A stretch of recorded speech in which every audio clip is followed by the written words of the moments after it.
आज 5 बड़े फैसले माननीय प्रधानमंत्री जी की अध्यक्षता में कैबिनेट में हुए हैं। ये पांचों बड़े फैसले आपके सामने हैं। सबसे पहला हमारे अन्नदाताओं के लिए, किसान भाइयों के लिए खरीफ सीजन के लिए न्यूट्रिएंट बेस्ड सब्सिडी, जिसमें 41,534 करोड़ 41,000 करोड़ रुपए का ये कंप्लीट सब्सिडी का प्रोग्राम है, जो आज किसान भाइयों के लिए खरीफ के लिए तय हुआ है। सेकंड, राजस्थान में जो पचपदरा बालोतरा जिले में रिफाइनरी बन रही है, उससे रिलेटेड कुछ फैसले हुए जो 79,000 करोड़ रुपीस से रिलेटेड है सारा।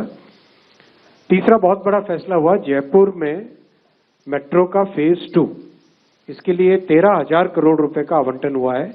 बहुत बड़ा फैसला है ये जयपुर शहर के लिए। चौथे और पांचवें दोनों हमारे नॉर्थ ईस्ट में 2 हाइड्रो पावर प्लांट्स हैं, बड़े पावर प्लांट्स हैं।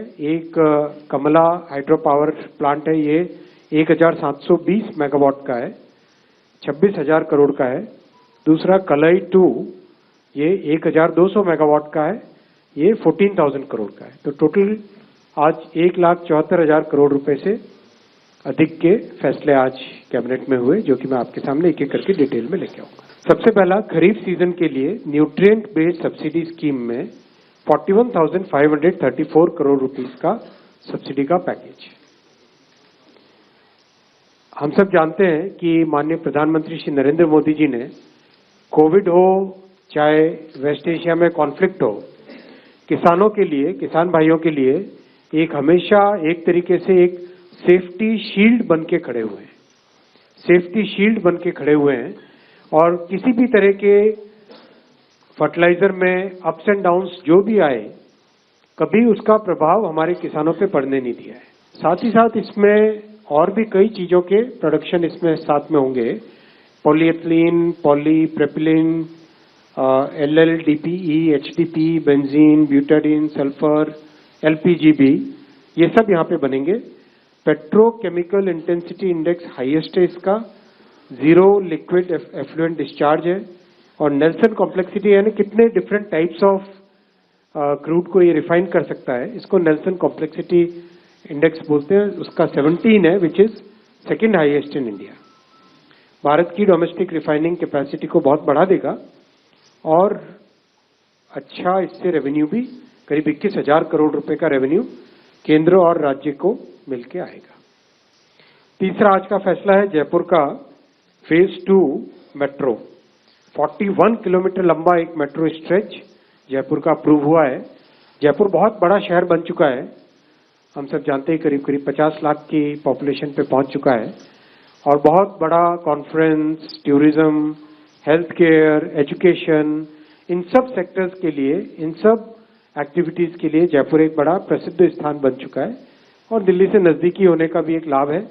प्लस जो बहुत बड़ा इतिहास है जयपुर का, बहुत ही समृद्ध इतिहास है और बहुत ही रिच कल्चर है, उन सबको ध्यान में रखते हुए जयपुर का फेज 1 जो ऑपरेशनल है ऑलरेडी, इसमें ऐड हो रहा है आज फेज 2। ये आपको मैप में फेज 1, फेज 1A, 1B, फिर 1C ये बना पुराना, और 1D अभी अंडर कंस्ट्रक्शन चल रहा है। नेक्स्ट आया 2 हाइड्रो इलेक्ट्रिक प्रोजेक्ट्स, पहला है कमला, दूसरा ये आप जरा देखेंगे ढंग से, अगर हमारे नॉर्थ और नॉर्थ ईस्ट में जो रिवर बेसिन है उसका मैप है, बहुत इंपॉर्टेंट है अंडरस्टैंडिंग के लिए।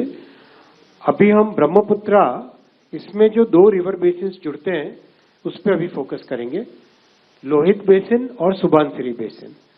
ब्रह्मपुत्रा के पूरे ट्रिब्यूटरीज में सुबनसिरी और लोहित 2 बड़ी ट्रिब्यूटरीज हैं, जोड़ने वाली नदियां हैं। इसके बेसिन में हम देखेंगे, इसके बेसिन में हम देखें तो सुबनसिरी में कई सारे प्रोजेक्ट्स हैं, और आज जो अप्रूव हुआ है वो है कमला हाइड्रो इलेक्ट्रिक प्रोजेक्ट। सेकेंड है कलई 2 हाइड्रो इलेक्ट्रिक प्रोजेक्ट, जो आपने अभी देखा था। सुबनसिरी और कलई सुबनसिरी और लोहित, इन दोनों जो बेसिन्स हैं, इन दोनों में सुबनसिरी में कमला और कलाई है लोहित वाले बेसिन में। अंजाव डिस्ट्रिक्ट अरुणाचल प्रदेश में, और 14,106 करोड़ रुपीस का इसकी कॉस्ट रहेगी। 1,200 मेगावाट्स, बड़ा प्रोजेक्ट है, बहुत बड़ा प्रोजेक्ट है ये। 78 मंथ्स में कंप्लीट करने का प्लान है। एनुअल आउटपुट रहेगा 4.8 बिलियन यूनिट्स, 4.8 बिलियन यूनिट्स रहेगा। और THDC और गवर्नमेंट ऑफ अरुणाचल प्रदेश के जेवी से ये बनेगा।